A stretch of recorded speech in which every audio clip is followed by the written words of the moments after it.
Tired of big tech clashing with your Catholic values? Fide Chat is now live on the Apple App Store and Google Play Store. It's private, encrypted, and built by Catholics for Catholics, with features like parental controls and more. Connect securely with family, friends, and groups. Download Fide Chat at fide.email. Technology without compromise. We are all familiar with the plight of traditional priests and traditional priestly fraternities, where either they gate constant apostolic visitations from Rome to make sure that they are towing the party line and not teaching too pre-conciliar of a faith, that they aren't instilling schismatic values in their seminarians, and their masses are observed to make sure that the laity aren't being told things that would make the ruling elite in the church uncomfortable. Or religious orders that are dedicated to tradition, as well as diocesan priests who have the nasty habit of offering the traditional sacraments and giving traditional Catholic homilies, they get crushed. Last year, I covered the story of the Transalpine Redemptorists, the Sons of the Most Holy Redeemer. They're a men's religious order scattered around the globe, but principally the story concerned the group in Christchurch, New Zealand.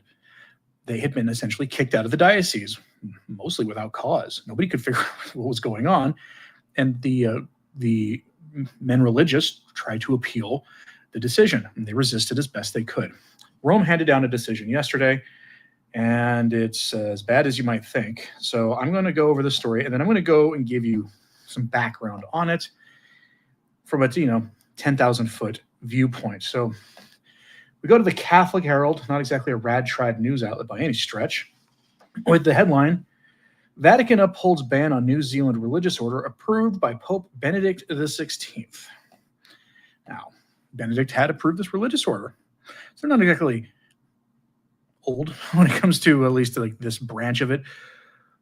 But we have seen a lot of speculation about how things are going to be going in Rome now with a new pope who at least has better mannerisms and more peaceful demeanor and acts more like a pope than the previous one did on some things.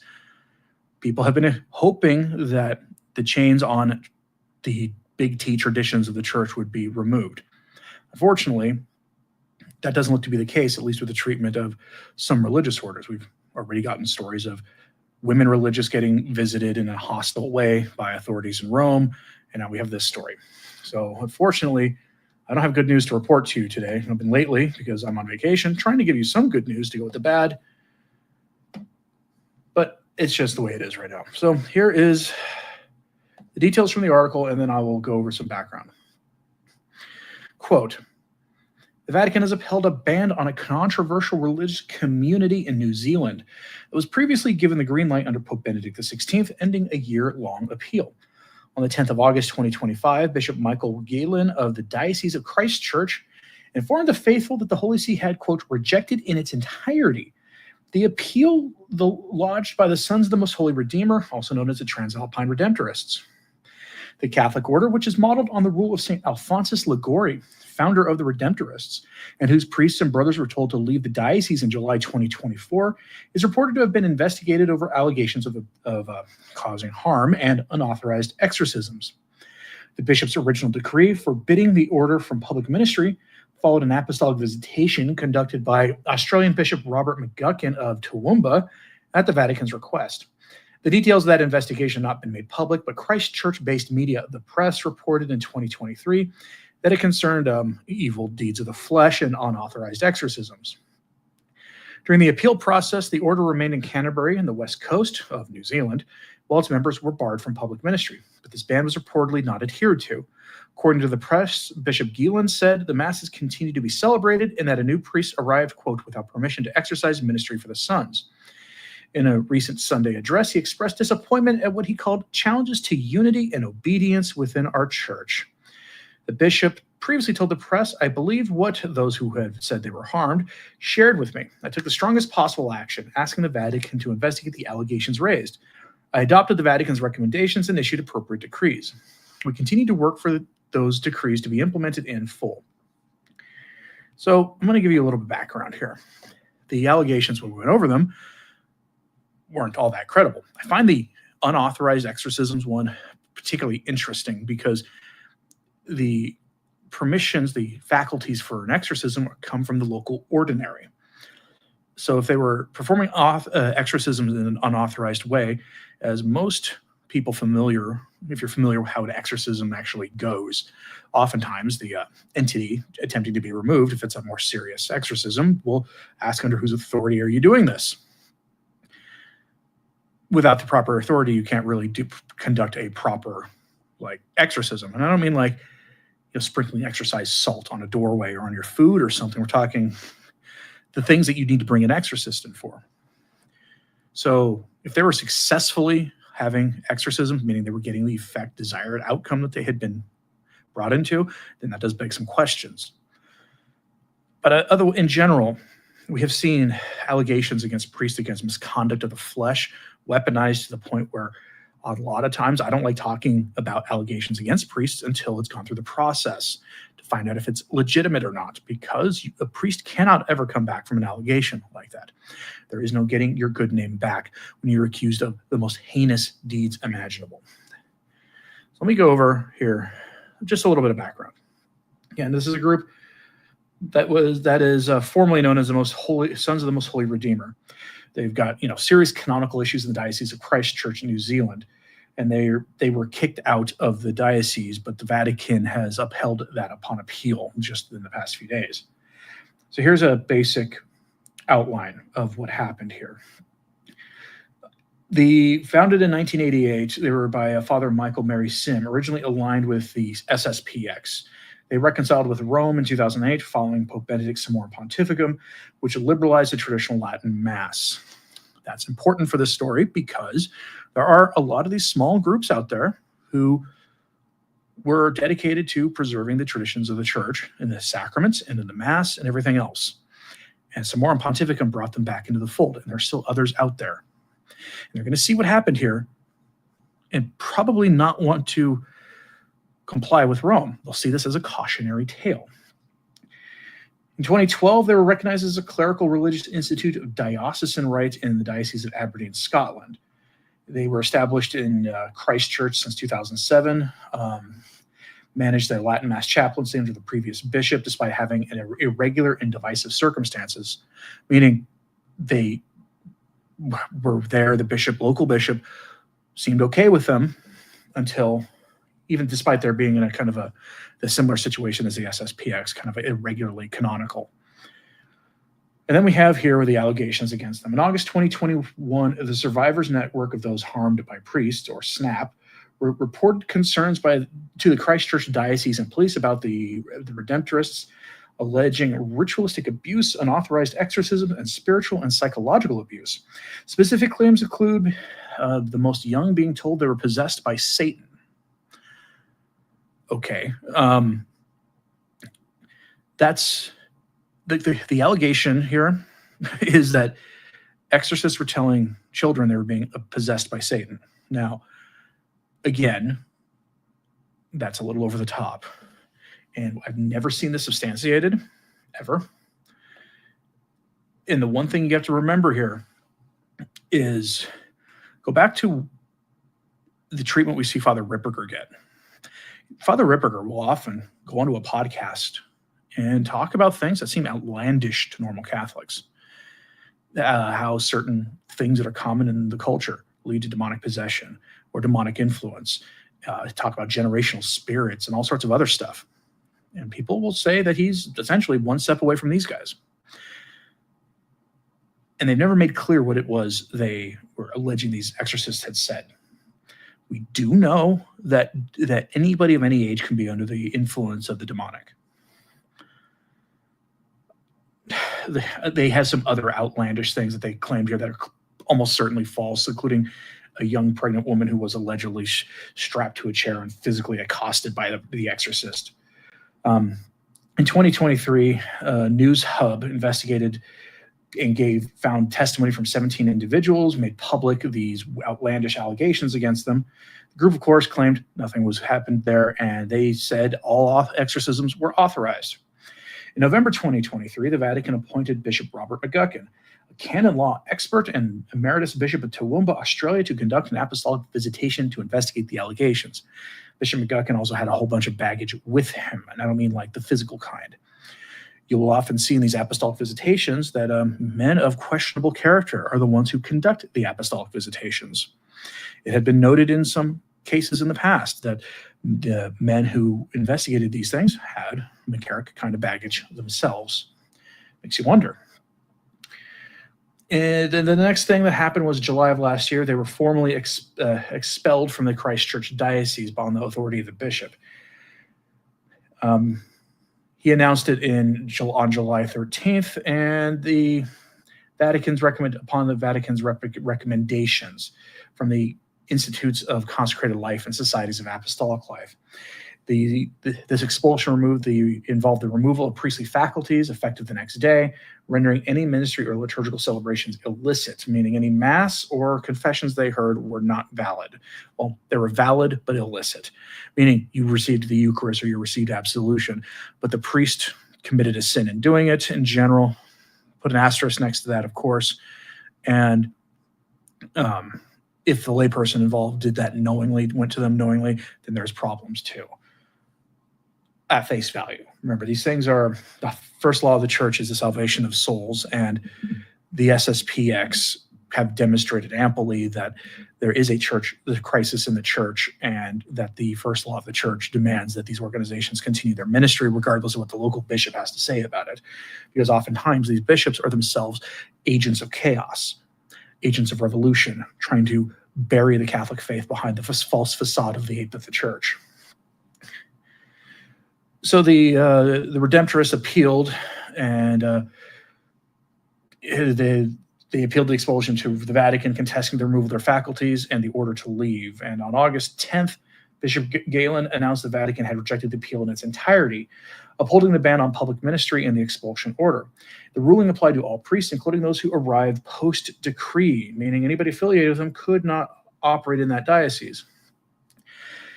They have claimed that they're going to take, the Redemptorists have claimed they're going to take additional action.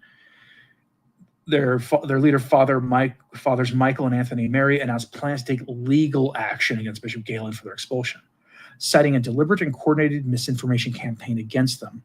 This also includes the Daughters of the Most Holy Redeemer, the Associated Women's Religious Branch. It's more of a private association rather than a religious order, but they were put under similar scrutiny.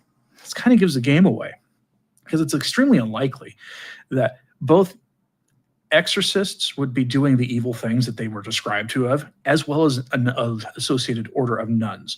There was a coordinated campaign here to paint these religious orders as great villains, as monstrous organizations, filled with the most evil types, because we've seen that over and over again against traditional priests and traditional religious. How many times since 2022 or so did I make a video or a live stream with a title like "Vatican crushes traditional nuns"? If you put that phrase into the search bar of my channel, you're probably going to find a lot of hits. And it's because we've seen this playbook over and over again. I do wonder what the real estate value of the land they had is, because there's always real estate involved. Now, it could be that the bishop just took these allegations seriously and didn't even give the priest the benefit of the doubt. Now, of course, the lay faithful did respond to all this too. They criticized the bishop's actions, alleging bias and influence from individuals with personal grievances. Catholic Vote had an interesting article about this at the time that said that one complainant had mental health issues and made unsubstantiated police reports. I remember that article. I think I covered it here, and it reminded me of the things people said about Father Malachi Martin, because the chief accuser of Father Malachi Martin was a man who, in traditionalist circles in the 80s and 90s, was known to have been a basket case, basically. You wouldn't have taken anything seriously, the man said. If he had told you that it was raining outside, you'd check for yourself. And yet, for some reason, people with an axe to grind against Father Malachi Martin believed all that stuff against him, despite the source being completely untrustworthy. Now, to his credit, Bishop Galen arranged for weekly traditional Latin Mass celebrations in the diocese starting July 21st of last year. Now, of course, the problem here is that underlying all of that is that we are in the environment of Traditionis Custodes, meaning those temporary traditional mass offerings are temporary. They will be removed at some point if Traditionis Custodes stands. And I see no reason to believe that it will not stand. I don't see why anybody thinks it's going to be removed. Traditionis Custodes looms over every one of these traditional priestly fraternity and traditional religious order crushing actions that come from the Vatican, every single one of them. There's always weird allegations. Fostering schismatic tendencies tends to be one, but sometimes they really get weird with it, like accusing a priest of telling kids they're possessed by the devil. You can tell that I clearly don't believe this stuff, not a whiff of it. Because if this had been a problem, you would have seen these allegations against these priests in other places they were, including in Scotland and other locations. But you don't see it. It's just weirdly that location. And while, sure, it could be true, I sincerely doubt it. So this is a concerning development from Rome, to say the least. Let me know, though, do you honestly think that the Vatican is going to change Traditionis Custodes? Maybe alter it to make it a little more free? You think they're going to rescind it under a new pope? You maybe disagree with me on that. Let me know what you think. I'm curious, just to see where people are on that. I tend to, not be the most hopeful when it comes to these things. Now, I'm going to show you a different kind of context that adds some sense here. Although I need to check my live chat here. Mar says a lot of stuff about Malachi Martin is well researched and documented. Not so much. There's a book clearing his name coming out soon, and the author brings the receipts, as they say. The allegations against Malachi Martin are nonsense on stilts, and they're usually fueled by people's paranoia and misplaced anger at other groups. This stuff is childish allegations that are leveled against him. So please, when that book comes out in December, get a copy. The person who wrote it knew the man personally. It was slanderous stuff that people just uncritically repeat. Rick McSquid says, but Rupnik, of course, he gets every benefit of the doubt. Vatican's sending a clear message. True, but as I reported to you, maybe March 12th or so, or May 12th, within a couple days of the conclave and the arrival of Pope Leo, Rupnik was reported to have fled Rome for South America. Maybe he didn't like his chances there because, I'll remind you that the first group to take action against Father Rupnik were the Jesuits. They removed him from the Jesuit order. They expelled him from the Jesuit order and recommended his excommunication to the Vatican. Okay, when you're so bad that the Jesuits are like, nah, you'll go away. So he left Rome reportedly for South America and hasn't been heard from since. But what he did was so extreme, so over the top, that I can't, not only because of YouTube's rules, I can't describe to you in detail what he did, but because of basic decency and because I can't bring the words to my mouth of the things he did involving implements to offer the holy sacrifice of the Mass and to women religious. These are the stuff right out of really grotesque internet movies so that if you watch one, you got to go to confession for, if you catch my meaning. All these things hang on the question of personnel. As we know, personnel is policy.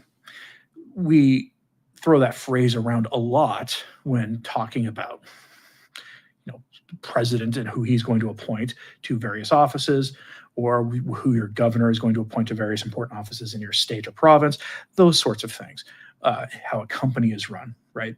It applies to the Catholic Church as well. Personnel is policy. Who heads these dicasteries tells you a lot. It will tell you a lot about things going on in Rome. There are several cardinals in key curial positions who are close to retirement age or have passed retirement age. Who they get replaced with is going to tell us a lot. But of course, there are also some very high-profile cardinals who occupy positions in the Roman Curia who, if they are retained, will tell us everything we need to know about the direction Pope Leo takes, regardless of his outward statements of piety and other things. I saw some commentators yesterday celebrating the fact that Pope Leo XIV reiterated what the church has always kind of said about Judas Iscariot, that he is suffering in eternal perdition for the things he did to our Lord. You could find the saints saying this stuff. You can see references from popes saying this, and it's in Scripture. One of the very few figures the church has ever said this about. The church is much more interested in declaring certain people to be in heaven than to declare certain people being in hell. But personnel is policy. Actions speak louder than words. And so we are now sitting in mid to late August. And the Pope, when he went on his vacation to Castel Gandolfo, we were told two things. The first was that he was going to be working on an encyclical, his first encyclical letter, and people have speculated what it will be about. AI seems to be the thing people tend to think it's going to be about, but I would suggest you pay attention to immigration as an issue, because he's had a lot to say about that, as well as to war. He could be doing a broader Catholic social teaching encyclical. He could also be doing one about internet voices. That'll tell us a lot when he does it, whatever he does. The other thing we were told he was going to do was make his personnel decisions. And personnel is policy. We will see, no unequivocally, the direction things will take. And my expectation is he's going to appoint a mixed bag of figures. Some will be good. Some will be very not good. We may see a few voices or a few faces that we don't want to see retained, either retained or moved laterally to another position. I expect ambiguity will continue to reign under him, because that's all we've seen so far is ambiguity. Just look at how many times the Pope invokes synodality. And now we have this story. It seems that some of these appointments are getting just a little bit delayed. Not too surprised by that, not for any I don't trust him reasons, but this is a big decision he has to make, and these things take time. So the headline from Catholic Culture is, at the Vatican II, personnel is policy. It's written by Mr. Phil Lawler. Catholic Culture is an interesting Catholic news blog. I do recommend you check it out if you can. Phil and his wife also both have Substacks you can read for free on Substack. So you should go consider giving them your attention if you are of the mind to read articles occasionally on your own. This article is going to go over a few of the figures who are retiring. You're going to see a fair number of them are well past their retirement age. One I will tell you right now, Cardinal Arthur Roche is either 75 years old, which is the retirement age for bishops, or he's very close to it. Now, it's not uncommon for a cardinal in the Roman Curia to continue working to the age of 80. But it would be a good excuse, nonetheless, for the Pope to accept his resignation, because upon reaching 75, every bishop in the church has to submit their letter of resignation to the Holy Father. And it is, of course, the Holy Father's entire prerogative to accept or not their resignation. Now, the concept of a bishop emeritus is definitely a Vatican II novelty. There was no such thing in the church before Vatican II, and it led to a lot of problems. By the way, I was the other day, I'm talking about Vigano's letter about the bishop emeritus leading to the Pope emeritus confusion. Some of the more Benny-plenist position, these are figures who believe Benedict was the real Pope and Francis was not. They had actually invoked that too. So I just want to throw that correction out there. And thanks to Dr. Ed Maza and a few others for emailing me, reminding me of that. But on the topic at hand, the Pope is free to keep these men as long as he likes, or to accept their resignation. With that having been said, let's take a look at what's coming, because you're going to see, I think, in the next 6 weeks, these announcements start getting made. Mr. Lawler keeps it short. Quote, "The summer days are already dwindling. The sun is setting earlier and fall will soon be upon us. Rather than trying to read deep meanings into small papal gestures and anticipate what Pope Leo could do, we might consider the questions that will certainly confront him in September. To date, Pope Leo has played his cards close to his vestments, giving only occasional hints, sometimes contradictory, about what sort of initiatives he has in mind. We know that he is working on an encyclical, but we don't know the topic. We know that he has a background in canon law and has shown a preference for doing things by the book, without dramatic gestures. But now, as the supreme legislator of the church, he has the authority to change canon law. So let's be honest. Grand theories to the contrary notwithstanding, we don't know what the Pope is going to do. However, we can identify some of the important issues that will be sitting on his desk. At the Vatican, as in any organization, personnel is policy. After his election, Pope Leo confirmed all the leaders of the Roman Curia in their positions temporarily, keeping them in office while he took his bearings. Now he will certainly want to replace at least a few prefects who are already past retirement age. He may also want to replace a few whose views and or personalities clash with his own plans. This is all common sense, folks. Should go without saying, but we have to unfortunately reiterate the obvious at times. One important dicastery that will need a new prefect. The powerful dicastery for bishops was led before the conclave by Cardinal Prevost. He is no longer available, having moved into the apostolic palace. So as an aside, the prefect for the dicastery of bishops oversees things involving all the bishops, including apostolic visitations to them, like the kind Bishop Strickland received. The canceling of bishops would have gone through at least that office in some way. Whether then Cardinal Prevost will agreed with the decisions made by the Pope after his influence or not, we don't know. The selection of bishops would have gotten some input at least by Cardinal Prevost's office at the time. So a lot of these questionable bishops went through that office before they got promoted, with or without the blessing, of course, of the then Cardinal Prevost, because the ultimate decision maker there is the Holy Father. Several other prelates are well beyond retirement age of 75 and overdue for replacement. Here's where it could happen. He could stay or they could go. And here are your examples. Cardinal Michael Czerny, F.J., the prefect for the Dicastery for Integral Human Development, who is now 79. My vote is to just close that dicastery entirely. That's not going to happen. The Dicastery for Integral Human Development is a sustainable development, thermometer problem, carbon, all that other nonsense dicastery. Get rid of it. Downsize the Vatican, get rid of it. It serves no point. Then Cardinal Kevin Farrell, prefect for the Dicastery for Laity, Family, and Life, will be 78 on September 2nd. He was also been curiously close to scandals of which he has pleaded ignorance, and yet was chosen by Pope Francis to handle Vatican secrets.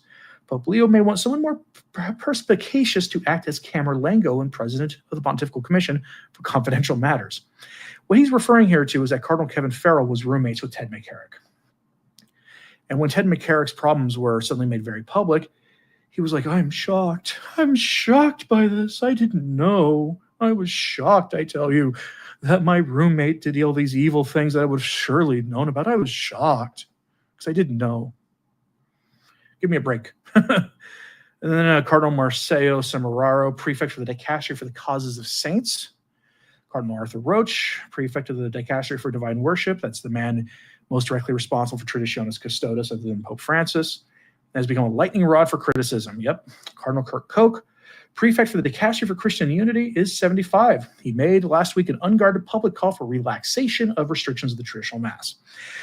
Cardinal Kirk Koch is also the cardinal who penned a document on a proposal to destroy the papacy and reduce the Pope to a first among equals in the name of bringing Protestants and Orthodox back into communion with Rome, essentially surrendering on the issue of the papacy to the schismatics. I wouldn't be sad to see him go. It's one of the most dangerous documents that the Vatican released under Francis. And now those are the ones that he will have to deal with because these are all retired age. Here are the juicier ones. Cardinal Victor Fernandez, prefect for the Dicastery for the Doctrine of the Faith, is nowhere near retirement at the age of 63. We don't need to go over his theological statements that were controversial. You know them already if you pay attention to this kind of content at all. Sister Simona Brambilla, the prefect for the Dicastery for Religious, is the first woman and the first non-bishop ever to serve as Vatican prefect. Some canonists argue that her appointment violated the Church's own canon law, which requires episcopal leadership of Vatican dicasteries. If the Pope does get rid of her, I will be shocked, because the fallout from that, the National Catholic Reporter, American Magazine crowd, or the Women's Ordination Conference crowd, all of them who are all in good standing with Rome to varying degrees these days, will be up in arms. They will not put up with Sister Simona Brambilla and her very James Martin type, we'll say, librarian assistant, who both oversee priests. These are women religious who give orders to priests. It's disordered. It's unnatural. I would be shocked if they got removed. It would cause too much scandal, even though the people who would be scandalized are all the people whose opinions the Church should not be paying attention to anyway. then you have Cardinal Mario Gresh, the Secretary General for the Synod of Bishops. He has taken on new prominence during the Synod on Synodality. That office has got a lot of power. I would be shocked if Mario Gresh got canceled either. And of course, the final one is Cardinal Pietro Parolin, Secretary of State. He's 70 years old, and the reason you want to pay attention to that one is very straightforward. Cardinal Parolin was one of the chief authors of the China deal, the Vatican's deal with that government about the church in that country, creating the Patriotic Association, which is the party's false church, normalizing their bishops, and then turning a blind eye to the underground church, the actual Catholic church of that country, being crushed by the state. Cardinal Parolin, well, he has signaled that the Vatican deal will continue. In fact, it was renewed recently. This is another one that if it would send a gigantic message, a positive one if Pietro Parolin was removed, because he's been there since Benedict. The problem is it would cause political scandal. So some of these need to be addressed with fortitude and bravery. So if you want to pray for something, for the Pope for something, pray that Pope Leo acts in a courageous manner in defense of the faith, in defense or in alignment with the will of God on these appointments. That should be a prayer for him every night until he makes these appointments. I am curious what you think about all this. So let me know what you have to. So let me know in the comments what you have to say about all this. Hit like and subscribe if you haven't. It does help. Sharing this on social media helps a lot too. I will just on a personal note. Today is my wife and I's wedding anniversary. My wife and I have plans so late in the evening today for where we are that the chances of me live streaming in my usual hour tomorrow are next to zero, and it's nearly impossible to do it while we're on the road during the day. So probably no live stream tomorrow. So prayers, though, would be appreciated. There will still be a news video tomorrow, but no live stream unless something changes dramatically. But let me know what you think of these stories today in the comments, please. And hit like and subscribe if you haven't. It certainly does help. Sharing this on social media helps too. Pray for everybody we spoke about today, the traditional priests who were the subject of the first segment, all the figures that may have been critically talked about, the Roman curial officials and the Pope. Not trying to make you angry at them. Pray for them. As always, pray for the church. I'm Anthony Stine. Ave Maria.